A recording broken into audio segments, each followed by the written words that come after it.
ചെറിയൊരു കഥ പറഞ്ഞ് നമുക്ക് ഡേ 6 സ്റ്റാർട്ട് ചെയ്യാം. ജപ്പാനിൽ നടന്ന പഴയ ഒരു കഥയാണ് കേട്ടോ. സാക്കുറ പൂക്കള് ജപ്പാനിൽ തീരെ ഇല്ലാത്ത ഒരു സമയം. ഇത് കണ്ട് സങ്കടം തോന്നി സാക്കുയഹിമെ എന്ന് പറഞ്ഞിട്ടുള്ള ഒരു സുന്ദരിയായിട്ടുള്ള ദേവത ഭൂമിയിലേക്ക് എത്തി. ദേവത നടന്നു പോകുന്ന വഴികൾ മുഴുവൻ ചെറിയ ബ്ലോസം ഓരോ വർഷങ്ങളിലായി പൂത്തു തുടങ്ങി. വേനലിന്റെ മുന്നോടിയായിട്ട് ഒരു 2 ആഴ്ചത്തേക്ക് മാത്രമേ നമുക്ക് ഈ ഒരു ഭംഗി ആസ്വദിക്കാൻ പറ്റുള്ളൂ. സാക്കുറ പൂവിന്റെ വരവിനെ ഓരോ ജാപ്പനീസുകാരനും ഹനാമി എന്ന് പറയുന്ന ആഘോഷത്തോടു കൂടിയാണ് കേട്ടോ വരവേൽക്കുന്നത്. ജീവിതത്തിലെ ഓരോ നിമിഷവും സന്തോഷത്തോടു കൂടിയും സമാധാനത്തോടു കൂടിയും ജീവിക്കണം എന്നുള്ളതാണ് ഇവരുടെ ഒരു കൺസെപ്റ്റ്. ലോകത്തിൽ യാത്ര ചെയ്യാൻ ആഗ്രഹിക്കുന്ന ഒട്ടുമിക്ക ആൾക്കാരുടെയും ഒരിക്കലെങ്കിലും പോകണം എന്ന് ആഗ്രഹമുള്ള ഒരു സ്ഥലമാണ് ജപ്പാൻ. ഇവിടുത്തെ ആൾക്കാരുടെ ജീവിത രീതികളും കാഴ്ചപ്പാടും ഒക്കെ ഒരുപാട് ആൾക്കാരെ ആകർഷിക്കുന്നതുമാണ്. എന്തായാലും ഇത്തവണത്തെ ചെറി ബ്ലോസം ജപ്പാനിൽ പോയി കാണാനുള്ള നിർവാഹം ഇല്ലാത്തതുകൊണ്ട് നമുക്ക് കാനഡയിൽ വെച്ച് തന്നെ ഇത് ആസ്വദിക്കാം. നമ്മൾ കുഞ്ഞില് ഈ പുസ്തകത്തിന്റെ പുറംചട്ടയിലൊക്കെ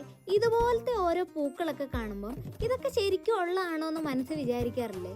അന്നൊക്കെ ഇതൊക്കെ കാണാൻ പറ്റുന്ന പോലും ചിന്തിച്ചിട്ടുണ്ടായിരുന്നില്ല. നമ്മളെ ജീവിതത്തിൽ നടക്കൂല എന്ന് വിചാരിക്കുന്ന കുറേ കാര്യങ്ങൾ അപ്രതീക്ഷിതമായി നമ്മുടെ സ്വപ്നങ്ങൾക്കനുസരിച്ച് വരുമ്പം അതൊരു വല്ലാത്ത അച്ചീവ്മെന്റ് ആയിട്ട് നിങ്ങൾക്ക് തോന്നാറുണ്ടോ?